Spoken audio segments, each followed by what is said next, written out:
Es importante hacer un recuento acerca de lo que hemos tenido en las reuniones anteriores, y primero el pastor Farah habló acerca de despojarnos del peso del pecado.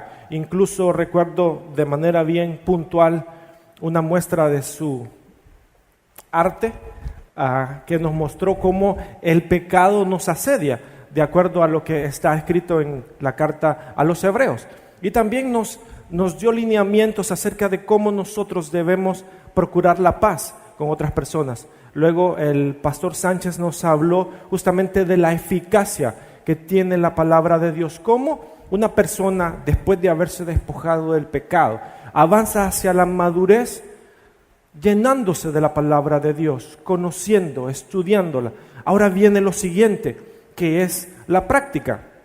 Pero antes de eso, quizás una definición para lo que es madurez espiritual sería que es un proceso continuo, de continuo crecimiento, que inicia desde el momento en que confiamos en Cristo. Y esto de acuerdo a 2 Corintios 5:17, que no va a aparecer allí en sus pantallas, pero que dice que de modo que si alguno está en Cristo, es una nueva criatura. Las cosas viejas pasaron y he aquí, todas son hechas nuevas.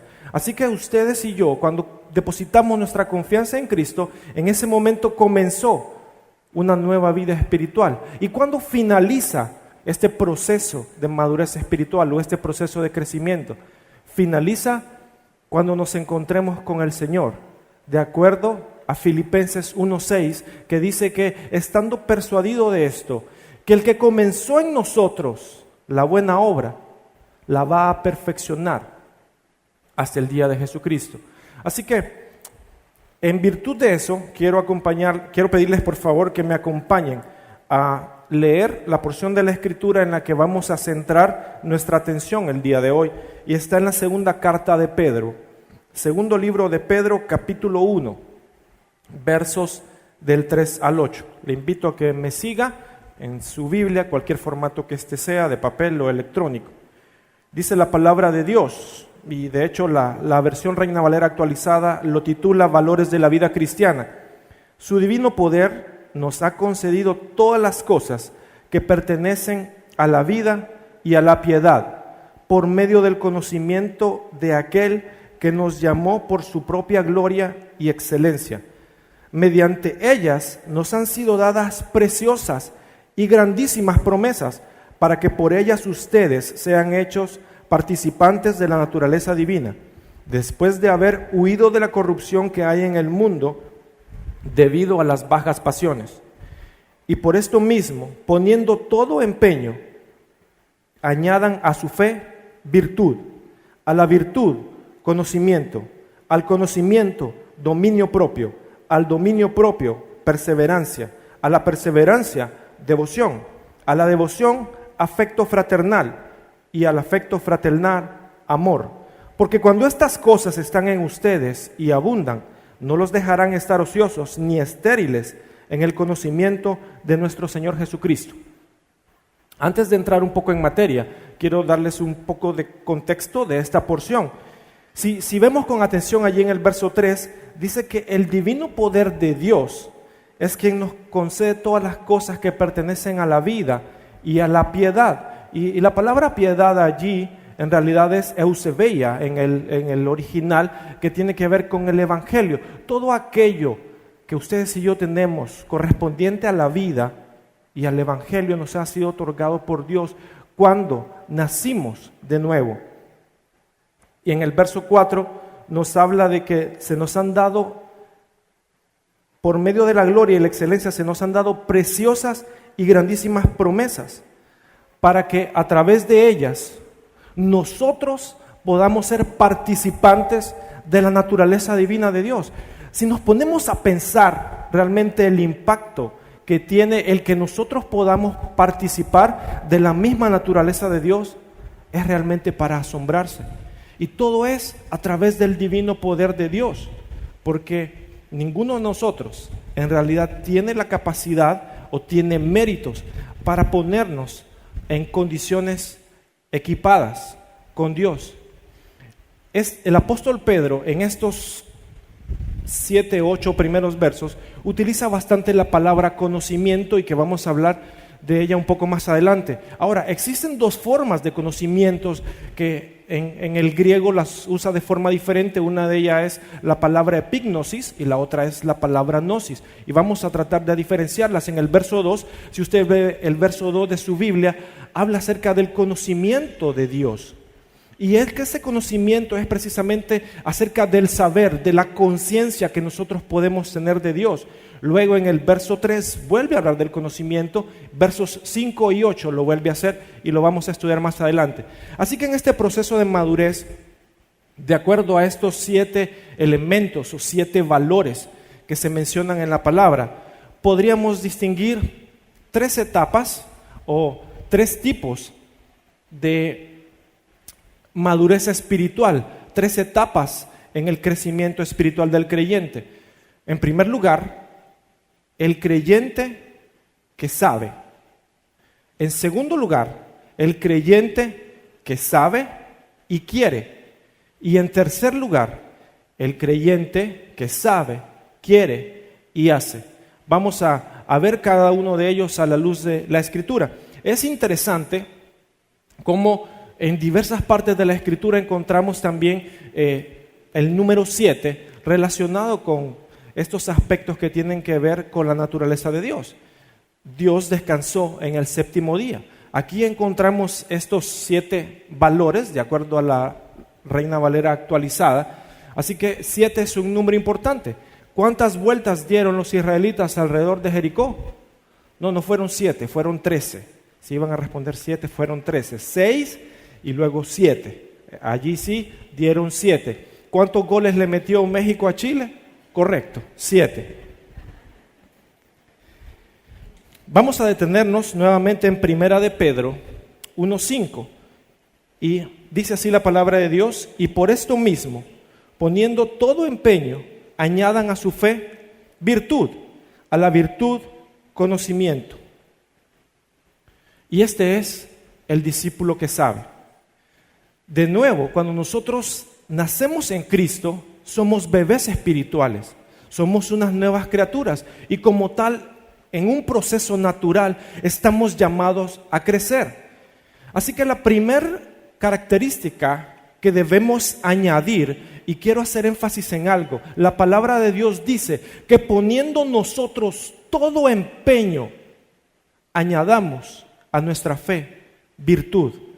¿Qué quiere decir esto, mis hermanos, mis amigos? Quiere decir que depende de nosotros, que debe ser nuestro esfuerzo. Dios nos dio vida, nosotros recibimos a Jesús y el hecho de añadir a nuestra fe dependerá de nuestro empeño, tal como lo dice la Escritura. Ahora la pregunta es, ¿qué es esa virtud? Porque nosotros mencionamos virtud de forma bastante general, decimos es una persona llena de virtudes o llena de valores, y la virtud la podríamos definir como aquella característica que nos hace buscar la excelencia. Y quiero pedirles que nos remontemos cada uno de nosotros al momento en que le entregamos nuestro corazón a Jesús. Yo les quiero compartir ese momento de mi vida. Fue cuando apenas yo tenía 15 años, era un puberto imberbe en ese entonces. Imberbe, para que no entiendan mal, es que no tenía barba. Y fue un 26 de marzo. Recuerdo que me puse de rodillas junto a mi cama después de entender que era un pecador. Y que por ser un pecador, por cometer pecado, no podía estar al lado de Dios. Así que cerré mis ojos y le entregué mi vida al Señor. Poniéndome de pie, lo primero que hice fue ir a tomar mis cassettes de música que tenía y los borré. Porque yo quería hacer las cosas con excelencia. Para los de la nueva generación que a lo mejor no me entendieron con lo que es cassettes, lo pueden googlear después. Ahora las cosas anticuadas le llamamos, de una forma sofisticada, le llamamos vintage. Así que ese cassette sería algo como vintage. Y Y quiero que cada uno de ustedes pueda recordar el momento en que entregó su vida al Señor y que con esa energía quiso agradarlo de la mejor manera. Así que es lo primero que le añadimos a nuestra fe. Ahora, si usted está aquí y ni siquiera cuenta con ese primer elemento que es la fe, yo quiero decirle que la palabra de Dios en 2 de Corintios 6 dice que el Señor en el tiempo ideal nos ha escuchado y este es el día de salvación. Este es el momento para que usted pueda depositar esa fe en el regalo redentor que Dios hizo dando a su Hijo Jesucristo en este mundo. Ese es el primer paso, eso es lo primero que usted necesita para iniciar este proceso de madurez.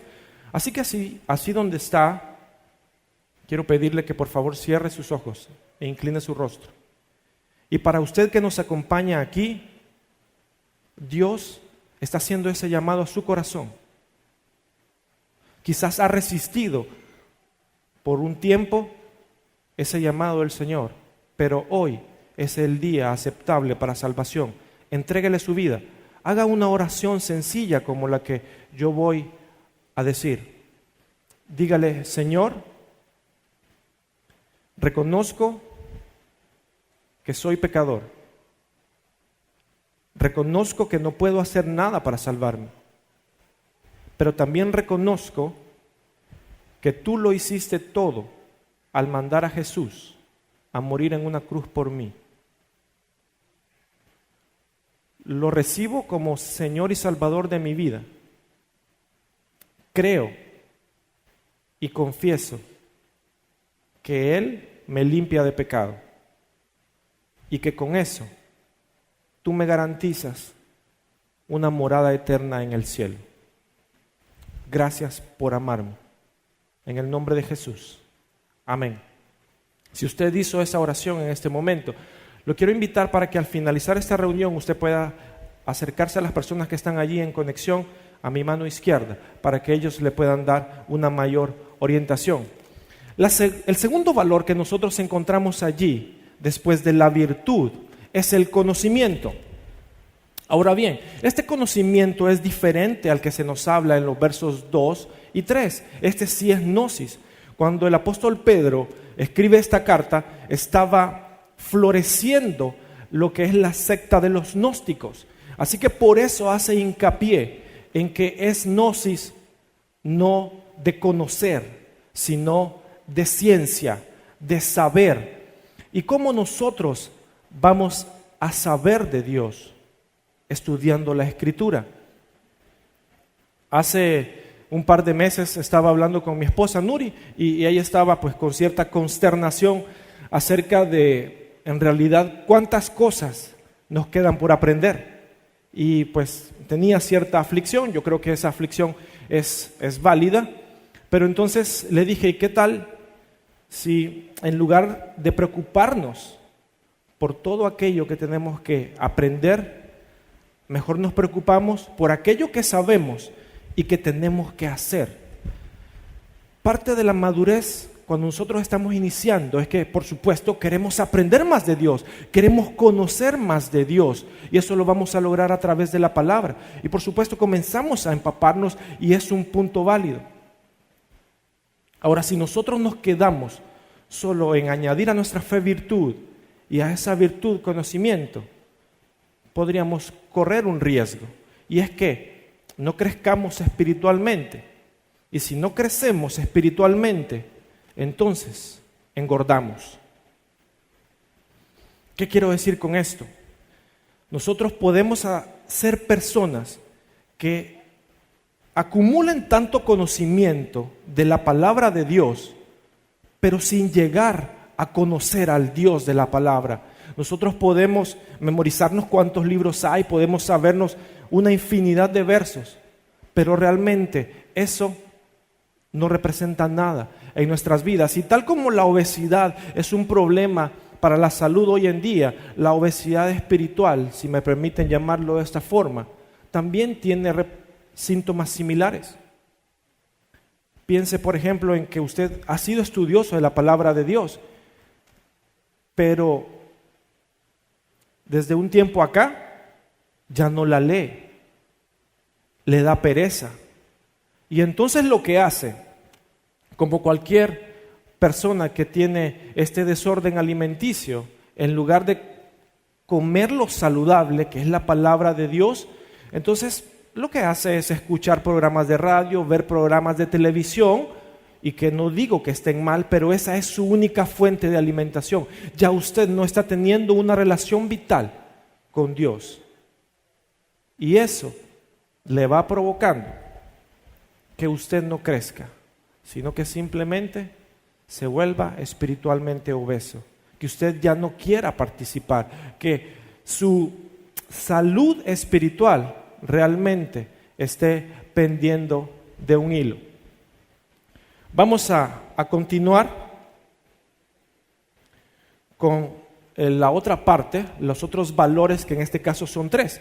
En 1 de Pedro 1:6, después del conocimiento, pide que le añadamos, el Señor pide que le añadamos dominio propio, al dominio propio perseverancia, y a la perseverancia devoción.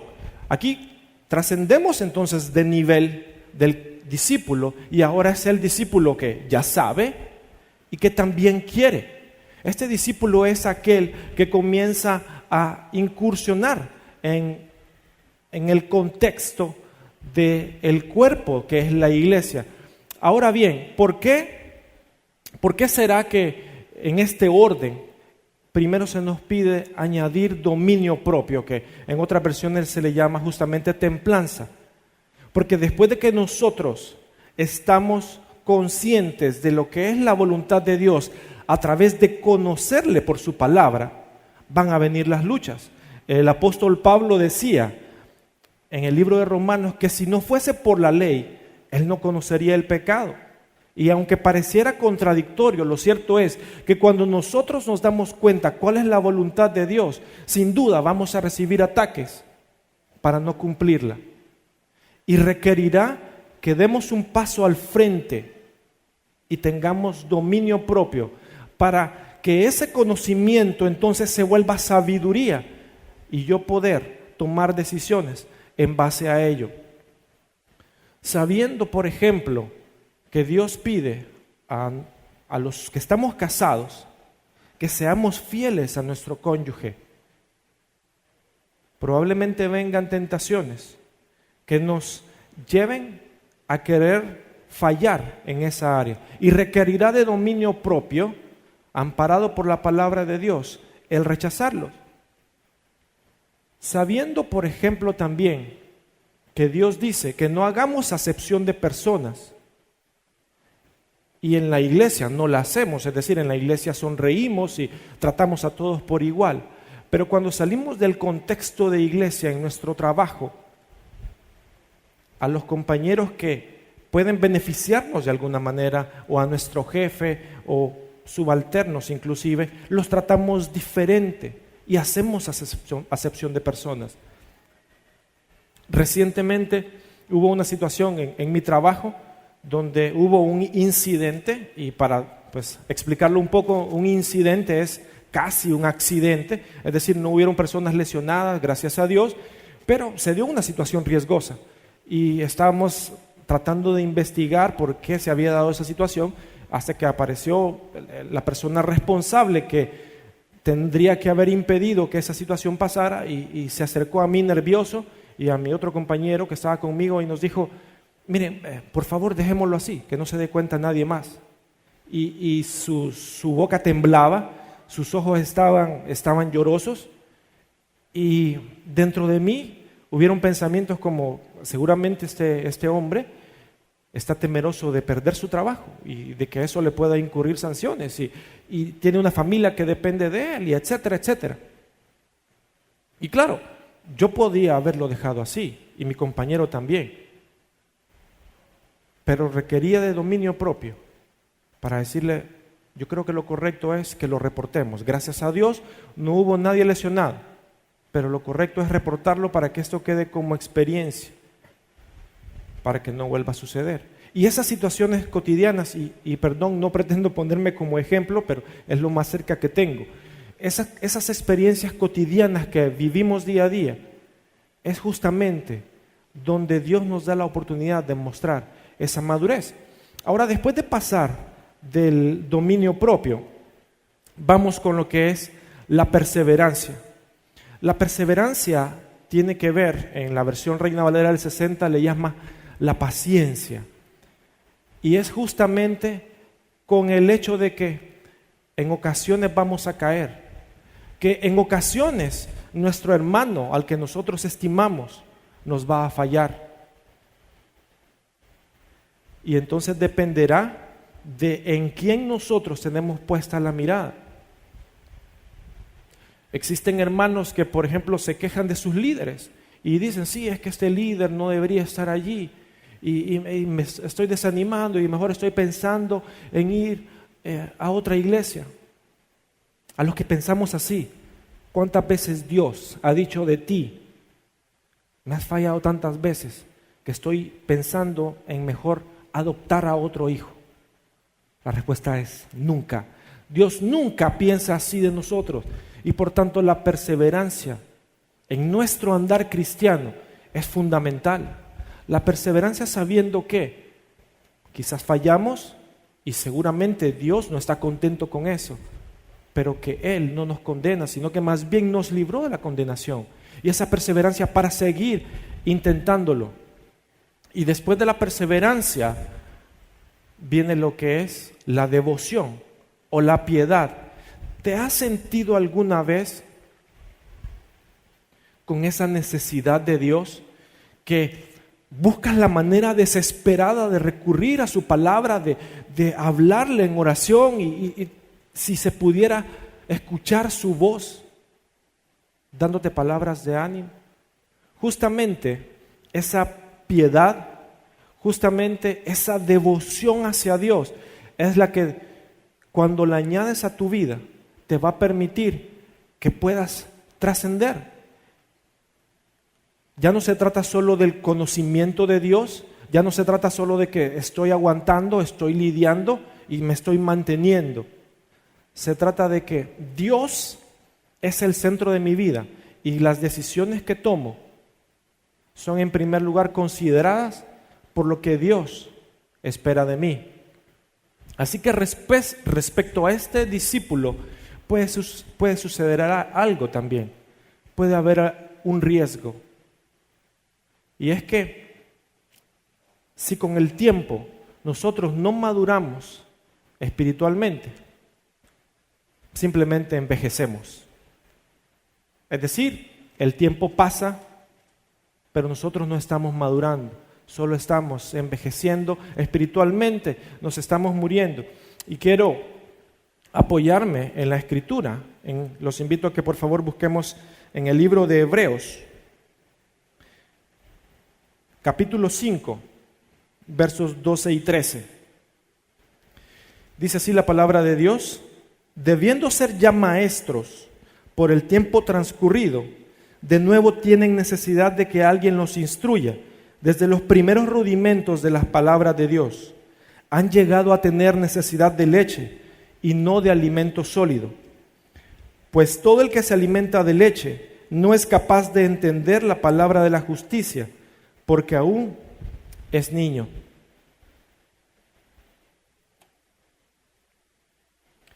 Lo que nos dice aquí la palabra de Dios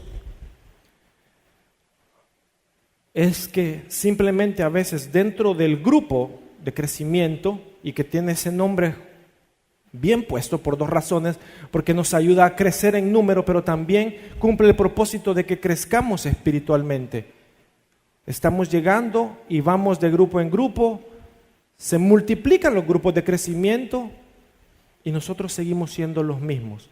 No hay ninguna diferencia. Somos los que estamos desde que inició la iglesia, pero simplemente formamos parte de una estadística, porque no hemos puesto empeño en nuestra parte en que ese tiempo Dios nos haya utilizado para que también ayudemos a otros, sino que más bien personas que se incorporan después y que ponen ese empeño de que habla la palabra, nos andan ayudando a caminar. Y yo quiero preguntarle a usted, y piense, ¿cuánto tiempo tiene de estar dentro de la iglesia? ¿Cuánto tiempo tiene de estar dentro del cuerpo del Señor? Quizás algunos 6 meses, 1 año, otros un poco más, 20 años. Ahora piense en lo siguiente: ¿cuál ha sido la tasa de crecimiento espiritual que yo he tenido en esos años? A lo mejor en los primeros años era como un cohete disparado hacia arriba, pero después comenzó a estancarse y ya no creció, sino que engordó. Puede ser que todos los sábados lo tengamos aquí y no falta, es puntual, quizás más que algunos de nosotros que de repente faltamos más a menudo.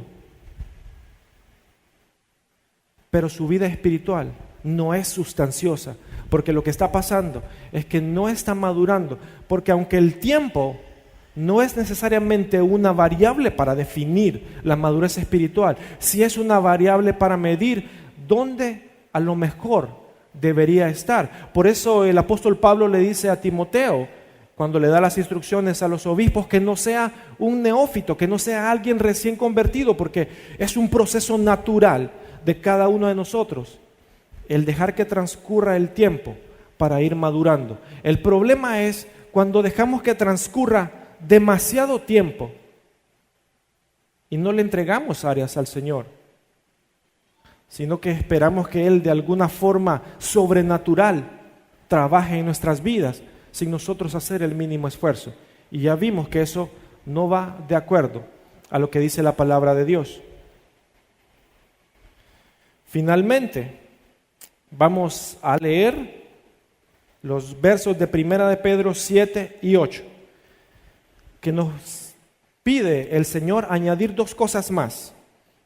A la devoción, entonces, añadamos afecto fraternal, y al afecto fraternal, amor, porque cuando estas cosas están en ustedes y abundan, no los dejarán estar ociosos, ni estériles en el conocimiento de nuestro Señor Jesucristo.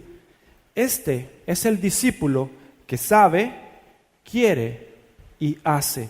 Este es el que queremos tener aquí en nuestra iglesia, el que queremos tener llenos los grupos de crecimiento.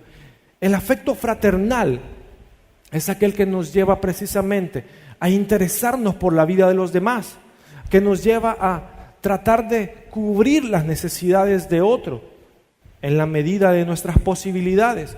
Es lo que lleva a que personas como las que están vestidas allí hoy de verde y negro, que conocemos como ujieres, y los que están en el parqueo sirviendo también, se interesen en que nos sintamos bien, se interesen en que nosotros nos sintamos cómodos y se interesen en servirnos, a pesar de que a lo mejor nosotros no mostremos ese mismo afecto fraternal. ¿Cuántas veces nosotros, por ejemplo, los hermanos del parqueo, ellos nos están haciendo señas aquí y nosotros pasamos derecho y los ignoramos? ¿Será eso afecto fraternal? Yo creo que no. O cuando nuestros hermanos ujieres también nos dicen que si pueden ayudarnos, que si podemos sentarnos por acá, y nosotros los ignoramos. Eso no es afecto fraternal.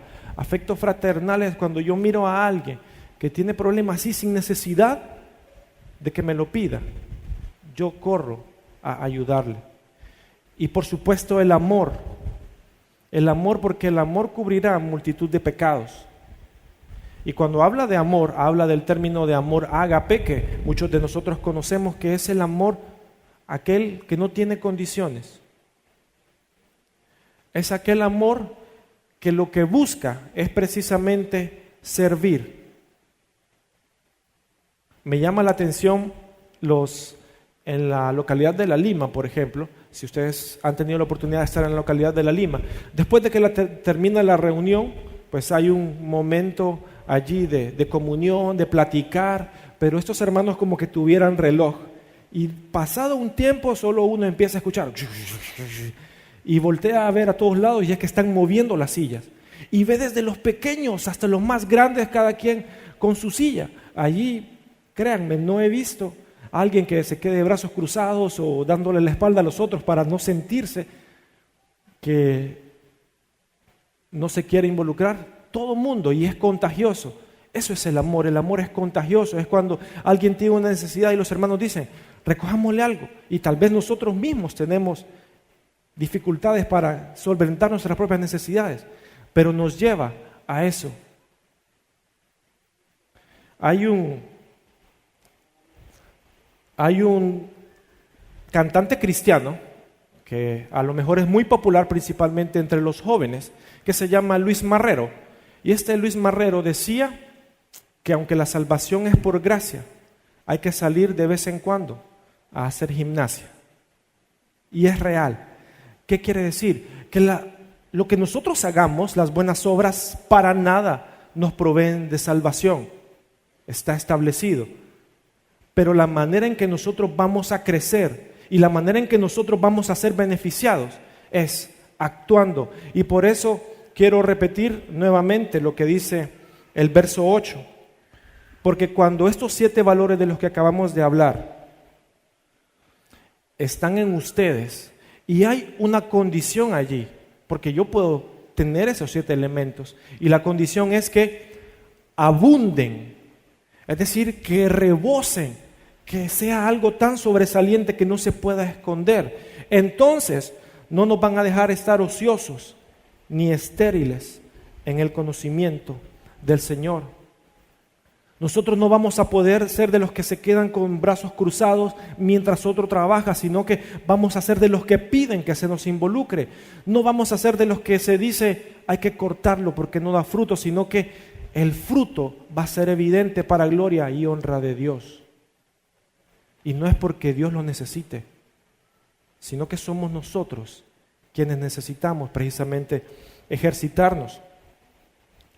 Y un aspecto importante es que el discípulo que procura madurar no solo se ejercita a sí mismo, sino que convence a otros, anima a otros a ejercitarse también. Vamos a poner sillas. No, es que estuve lavando ropa y después de lavar ropa no puedo planchar. No, es que no vamos a planchar, vamos a ir a poner sillas. Es que me caliento y el cambio de temperatura. Vamos. Es ese discípulo que realmente está permitiéndose una salud espiritual idónea. Así que después de ver lo anterior que dice en segunda de Pedro, hay una pregunta lógica que debemos hacernos.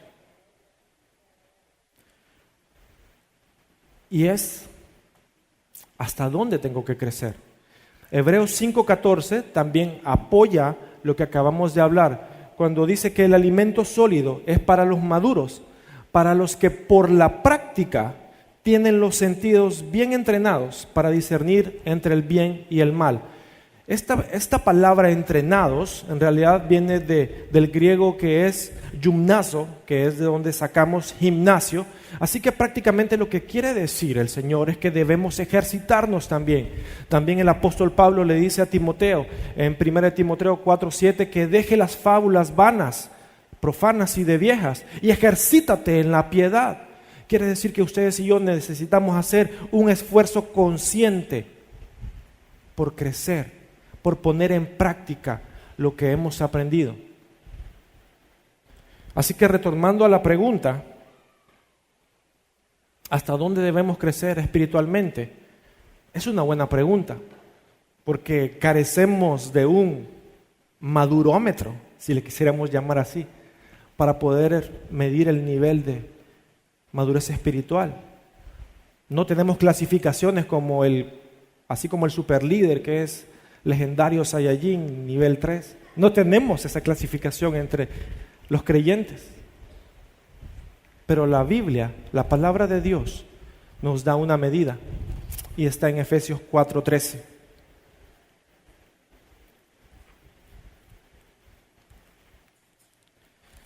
Dice así la palabra de Dios, hasta que todos alcancemos la unidad de la fe y del conocimiento del Hijo de Dios, hasta ser un hombre de plena madurez, hasta la medida de la estatura de la plenitud de Cristo. ¡Wow! Ese es nuestro estándar.